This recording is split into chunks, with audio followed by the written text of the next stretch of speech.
barkada, ini po ang namara para flash report para sa Bagyong Paeng. Sa oras na iniyaw, kita igdingon yan sa evacuation center, kunyaon sain ang mga evacuees na naghali pa sa iba-ibang lugar kang Bicolandia. Ngunyan ang tamang oras para sinda kumusta unta. Grabe man si Kagawad. Ano, di lang nagpadara na yung pagkakaan. Di lang ang Ika, tinawag ka. Dali lang na. Grabe pa daw ang bagyo. Sukol. Sir, pwede po tabi ka mong ma-interview? Anong oras pa po ka mo nagabatig di sir sa evacuation center? Ay, subago pa po kaming laon na pa. Tikuan na kami kang barangay. Saan po ka mong lugar, hali? Ay, dumang kami sa may Hakog Putol, Bagong Bayan Sur, Naga City.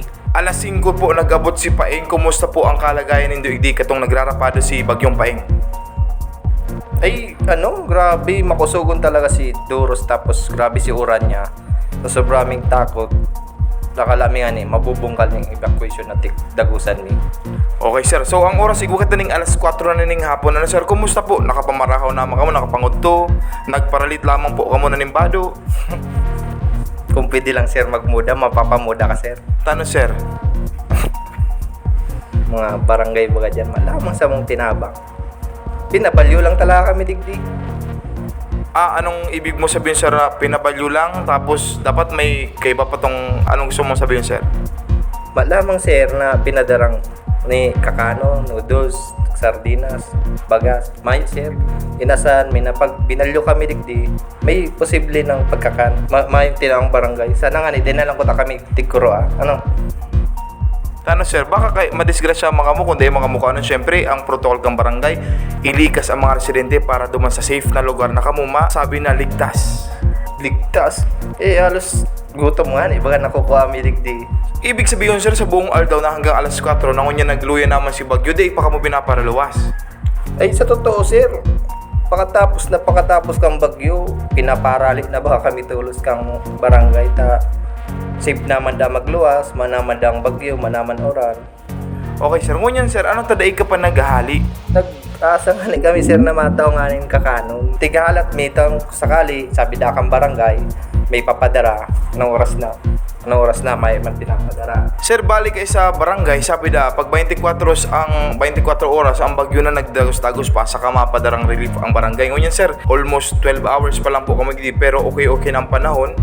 Pwede na po da kamo magbalik, balik boss kamo, pwede na po kamo magbalik. Kamo lang po actually ang natatada na nigdi sa evacuation center. Hinahalat lang po nindo ang Kakanon. Saka pwede ko inumon. Inumon particularmente anong inumon sir? Arak mapaturog lang akong kota. Habang malipot-lipot. Sige sir, ano man masasabi mo igdi sir? Di mo na interviewin niya. Tano sir? Mumong yan. Sige. So yan ang interview tayo na igdingon yan sa evacuation center. Thank you sir. Magdama na po kamo. Pwede na po kamo mag-arali. Naman talagang maabot.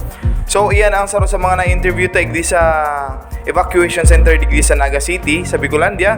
Ngunyan, igwa pang saro kitang nahihiling. Igdi na sarong tao na nakangirit, na nakahiling lang sa luwas. Siguro tawa-tawa ng oras. Ay sir, marin, di ko po masabi na maray na aldaw ta. Bali yawan po naman ang camera ta, kaibatan na. Ano ba yan, sir? Interview po, bareta po sa radyo na Mara para Flash Report. Okay po. Ano pong pangalan ta sir? Archie po. Archie? Yes po. Archie Borromeo po. Taga saan po si Sir Archie Borromeo? Hakog Putol po. Gusto ko i-shoutout pala. Alat lang sir, wait lang sir. Kasi nahihiling ta ka po subago, nasa evacuation center. Usually kayo nahihiling ko sa mga evacuation center, talagang mamumundo alagad si sir. Nahihiling ko talaga, nakangirit, nakatanaw sa luwas habang nagbabagwak. Sir, gusto kong maraman, ano po ang nasa loob kang isip mo niyan, sir? Sa kunyan, maugma ako. Ano ba to? Ito yung... Okay lang, may bagyo. Ayos lang. Ayos lang na may bagyo. Dahil sir, ang ibatang mga residentes, particularmente di sa Kabikulan, pigrapado kang bagyo, binaraha, asing nagkabarasa talaga si mga gamit ninda. Alagad, ika sir, ayos lang sa imo. Ayos lang sa ko. Maugma nga ning pinagyo. Garo, ano mo na to? Itong garo oportunidad na may bagyo. Anong klaseng opportunity ini sir? Actually, may mga gamit ako hindi yung nagkakuro akong pagbagyo. Kung akong air fryer na nako kung man ako hindi yung dispenser.